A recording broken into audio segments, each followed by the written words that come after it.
इस चैप्टर में आज हम लोग स्केलर क्वांटिटी और वेक्टर क्वांटिटी के बारे में पढ़ेंगे। Scalar quantity and vector quantity. Scalar quantity तुम्हें जानना चाहिए, कुछ क्वांटिटी ऐसी हैं जैसे length, mass, volume, density, work, power, energy, time, speed.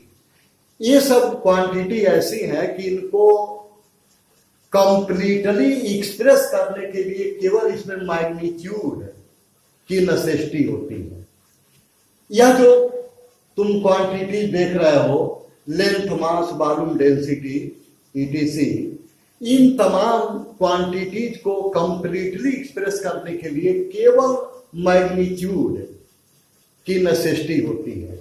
जबकि ये सब क्वांटिटी तुम देखोगे, force, displacement, velocity, acceleration, momentum, इस तरह की तमाम और भी क्वांटिटीज हैं, इनको कंप्लीटली एक्सप्रेस करने के लिए मैग्नीट्यूड के साथ साथ डायरेक्शन की भी जरूरत पड़ती है।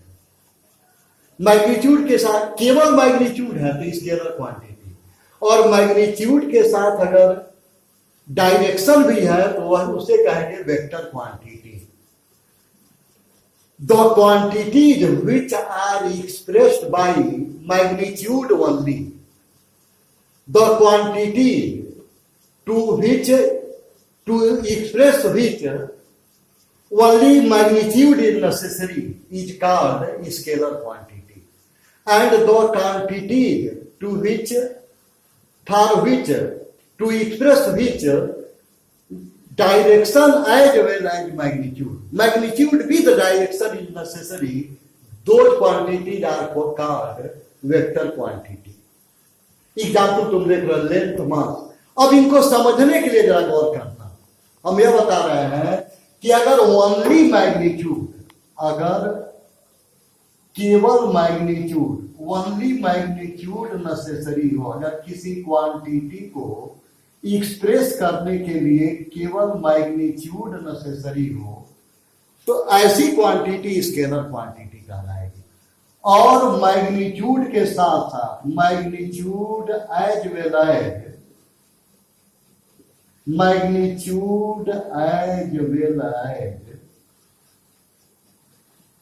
Direction, magnitude as well as direction, मतलब मैग्नीट्यूड और डायरेक्शन अगर दोनों नेसेसरी है किसी क्वांटिटी को एक्सप्रेस करने के लिए, तो that quantity is called vector quantity.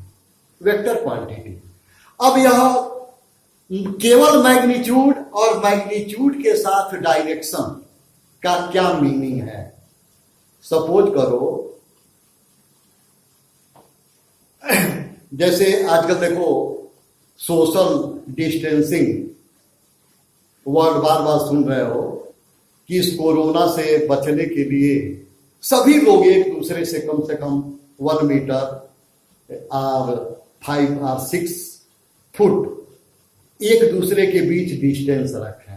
तो इस डिस्टेंस में देखो, दो लोगों के बीच का डिस्टेंस 1 मीटर हो, कम से कम एटलीस्ट 1 मीटर हो, तो यह डिस्टेंस किसी भी डायरेक्शन में हो सकता है। मान लो सोशल डिस्टेंसिंग में तो जो तुम डिस्टेंस देख रहे हो, सुन रहे हो 1 मीटर का, तो यह डिस्टेंस कुछ भी हो सकता है, वो किसी भी डायरेक्शन में हो सकता है। मान लो मैं यहां हूं, कोई दूसरा खड़ा है इधर वेस्ट डायरेक्शन में हमसे 1 मीटर पर, कोई साउथ में, कोई ईस्ट में, कोई नॉर्थ में, किसी भी डायरेक्शन में, किसी भी एंगल पर, किसी भी डायरेक्शन में, किसी भी एंगल पर अगर 1 मीटर के डिस्टेंस पर मुझसे खड़े हो, और आपस में भी अगर 1 मीटर का डिस्टेंस, मुझसे भी 1 मीटर और 1 अनदर, दो के बीच का भी अगर 1 मीटर डिस्टेंस है, गैप है 1 मीटर का, तो यह सोशल डिस्टेंसिंग में आ जाएगा। मतलब इसमें डायरेक्शन जरूरी नहीं है, मुझसे तुम एक सर्टेन डायरेक्शन में ही खड़े रहोगे, ऐसा जरूरी नहीं। मुझसे तुम इस कोरोना से बचने के लिए किसी भी डायरेक्शन में, किसी भी डायरेक्शन में वो कम से कम at least 1 metre distance, at least 1 metre होना चाहिए। इसमें डायरेक्शन जरूरी नहीं है। लेकिन मान लो अगर हम कहा है, मान लो कोई कार है और उस पर कहा जाए कि तुम एक फोर्स लगाओ, तुमसे कोई कहे थोड़ा फोर्स लगाओ। मान लो कार का ड्राइवर स्टार्ट करना चाह रहा है, तुमसे कह रहा है कुछ फोर्स लगाओ, तो तुम तुरंत पूछोगे या तुम्हारे मन में आना चाहिए कि किस ओर, फॉरवर्ड डायरेक्शन या बैकवर्ड डायरेक्शन, फोर्स लगाओ। मान लो कोई भी डोर है, ओपन करना है कि क्लोज करना है, मान लो कोई डोर बीच में है, हाफ क्लोज दिखाई दे रहा है, हाफ ओपन दिखाई दे रहा है, और कोई कह रहा है कि इस पर फोर्स लगाओ। तो फोर्स लगाने में एक बात आएगी, सपोज करो कि यह एक डोर है और यह डोर हाफ, देखना है, यह door half open half close है। अगर मान लो मैं कहूं कि इस पर फोर्स लगाओ, तब फोर्स लगाने में तुम्हारे मन में दो बात आनी चाहिए कि मैं क्या चाह रहा हूं, इसको कंप्लीटली क्लोज करना चाह रहा हूं कि कंप्लीटली ओपन करना चाह रहा हूं। अगर मैं इसे कंप्लीटली क्लोज करना चाहूंगा तो मैं कहूंगा आउटवर्ड डायरेक्शन में फोर्स लगा, एक डायरेक्शन बोलूंगा आउटवर्ड, और अगर इसे कंप्लीटली ओपन करना चाहूंगा तो बैकवर्ड डायरेक्शन में फोर्स लगेगा। तो तुमने देखा हो रहा है, वह 1 मीटर, किसी भी डायरेक्शन में वह 1 मीटर हो सकता है। लेकिन अभी मैंने फोर्स की बात की कि किसी डोर पर फोर्स लगाना है, तो यह फोर्स अब ओपन करना है कि क्लोज करना है। अगर ओपन करना है तो बाहर से इनसाइड फोर्स लगेगा, और अगर क्लोज करना है क्लोज करना है तो अंदर से आउटसाइड में फोर्स लगेगा। तो यह डायरेक्शन इसमें जरूरी है, क्लोज करना है, डोर को क्लोज करना है कि ओपन करना है, उसके हिसाब से फोर्स का डायरेक्शन डिसाइड होगा है। लेकिन इस सोशल स्टैंडिंग में इस तरह की कोई बात नहीं है, तुम किसी भी डायरेक्शन में कहीं भी खड़ा हो सकते हो। तो हमने बताया कि कुछ क्वांटिटीज ऐसी हैं कि जिनको एक्सप्रेस करने के लिए डायरेक्शन जरूरी है। किस डायरेक्शन में फोर्स लगे तो किस डायरेक्शन में, डिस्प्लेसमेंट हो तो किस डायरेक्शन में। तो ऐसी quantity force, displacement, velocity, acceleration, momentum. देखो यह वेलोसिटी, एक्सीलरेशन यह इसी चैप्टर में आगे पढ़ोगे। डिस्प्लेसमेंट भी अभी इसके तुरंत बाद एक टॉपिक आएगा, हम डिस्प्लेसमेंट समझाएं, वो आएगा। मोमेंटम तो नेक्स्ट चैप्टर में, फोर्स वाले चैप्टर में मोमेंटम पढ़ोगे। देखोगे ये सारी क्वांटिटी वेक्टर क्वांटिटीज हैं, इनको एक्सप्रेस करने के लिए मैग्नीट्यूड के साथ डायरेक्शन की जरूरत है। लेकिन यह जो ऊपर वाली क्वांटिटी तुम देख रहे हो, length, mass, volume, density, work, power, energy, time, speed, यह सब लोअर क्लासेस में पढ़े होंगे इनके बारे में। और ये सारी क्वांटिटी, इनको एक कंप्लीटली एक्सप्रेस करने के लिए केवल मैग्नीट्यूड की नेसेसिटी है। Only magnitude is necessary to completely express it, और इसलिए यह स्केलर क्वांटिटी है। अब तुम समझ लो what is difference between scalar and vector quantity. Difference between scalar, तो फर्स्ट डिफरेंस तो वही है डिफिनीशन का, कि the quantity which can be completely expressed by only magnitude. The quantities which can be expressed only by magnitude are called scalar quantity, and the quantities which can be expressed by magnitude as well as direction are called vector quantity. Second, scalar quantity, scalar quantity में केवल magnitude होगा, इसके लिए direction की जरूरत नहीं है। और यहां देखो इसमें वेक्टर क्वांटिटी में मैग्नीट्यूड के साथ डायरेक्शन भी जरूरी है, बगैर डायरेक्शन के इसे कंप्लीटली एक्सप्रेस नहीं किया जा सकता है। Now another term distance. Distance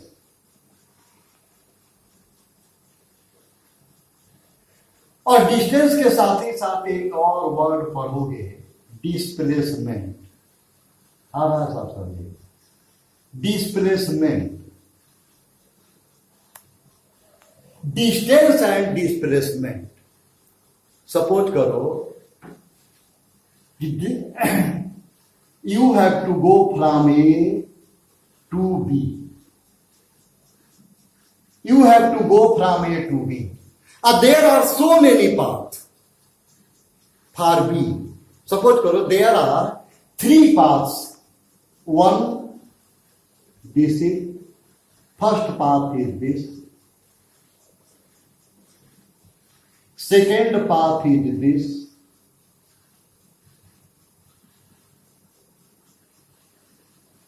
and the third path is this. There are so many paths between A and B.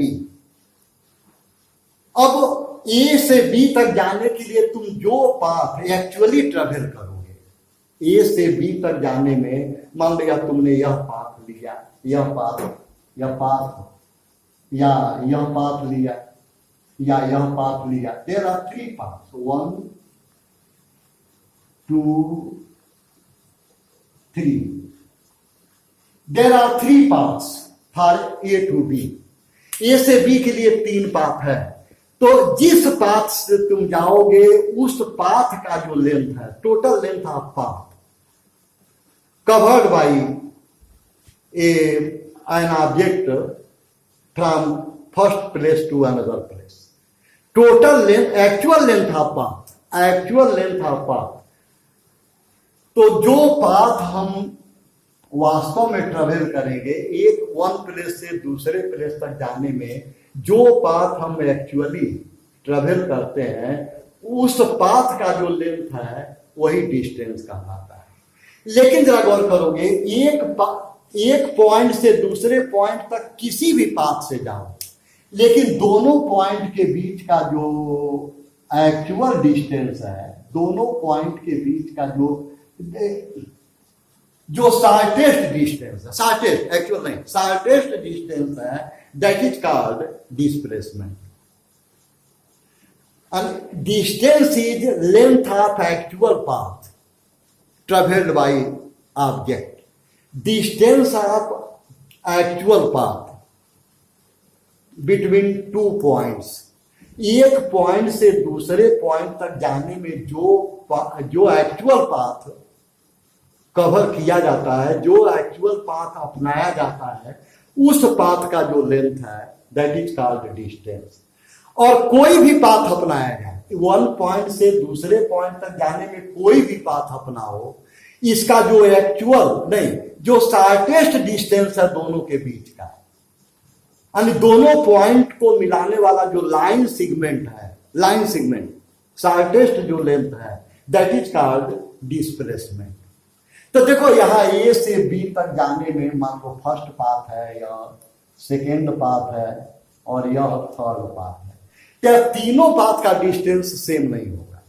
तुम देखोगे तीनों पाथ का डिस्टेंस 3 अलग अलग होगा, डिफरेंट होगा, तीनों पाथ का डिफरेंट। लेकिन तुम किसी भी पाथ, ए से बी तक किसी भी पाथ से जाओगे, डिस्प्लेसमेंट वही होगा जो ए और बी के बीच की शार्टेस्ट डिस्टेंस है। तो displacement means shortest distance between 2 points, and distance means length of path covered by object between 2 points। एक पॉइंट से दूसरे पॉइंट के बीच में जाने के लिए जो एक्चुअल पाथ लिया जाता है दैट इज कॉल्ड डिस्टेंस। अब तुम्हें जानना चाहिए कि डिस्टेंस में डायरेक्शन नहीं है, डिस्टेंस, 1 प्लेस से दूसरे प्लेस तक जा रहे हो तो यह पाथ कुछ भी हो सकता है, किसी भी डायरेक्शन में, कभी ऊपर कभी नीचे, दाएं बाएं कुछ भी हो सकता है। लेकिन यह जो डिस्प्लेसमेंट है, यह देखो एकदम एक फिक्स डायरेक्शन में होता है, फिर ए टू बी, ए से बी का जो डायरेक्शन है उसी ए से बी का जो डायरेक्शन है उसी वही इसका डायरेक्शन हो जाएगा डिस्प्लेसमेंट का। तो गौर करोगे डिस्टेंस का कोई डायरेक्शन नहीं होता, केवल इसमें मैग्नीट्यूड है।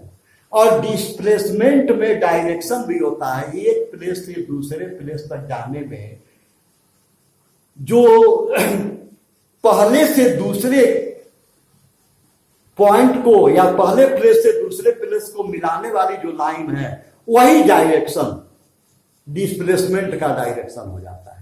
तो इसलिए देखो डिस्प्लेसमेंट शॉर्टेस्ट डिस्टेंस है और इसे हम वेक्टर क्वांटिटी कहते हैं।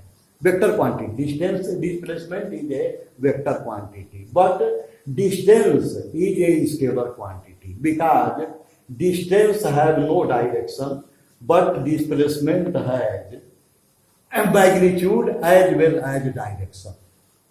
और यहां भी तुम वही अगर मान लो difference between scalar quantity and vector quantity, the distance between scalar quantity and vector quantity, तो गौर करोगे व्हाट इज स्केलर क्वांटिटी, पहला डिफरेंस तो हमेशा डिफिनीशन ही दे दो कि the length of actual path covered by body, the length of actual path यह स्केलर डिस्टेंस है, और shortest distance between two point, shortest distance between two point यह डिस्प्लेसमेंट है। अब देखो डिस्टेंस में कोई डायरेक्शन नहीं होता, सेकेंड डिफरेंस, और डिस्प्लेसमेंट में एक फिक्स डायरेक्शन होता है। थर्ड, डिस्टेंस एक स्केलर क्वांटिटी है और जबकि डिस्प्लेसमेंट एक क्या बोलते हैं, डिस्प्लेसमेंट एक वेक्टर क्वांटिटी और डिस्टेंस स्केलर क्वांटिटी। और एक बात देखोगे दोनों का यूनिट सेम है, यूनिट दोनों का यूनिट मीटर ही होगा, डिस्टेंस और डिस्प्लेसमेंट दोनों को हम मीटर में ही मीजर करते हैं। अच्छा हम कुछ और एग्जाम्पल देखें। सपोज करो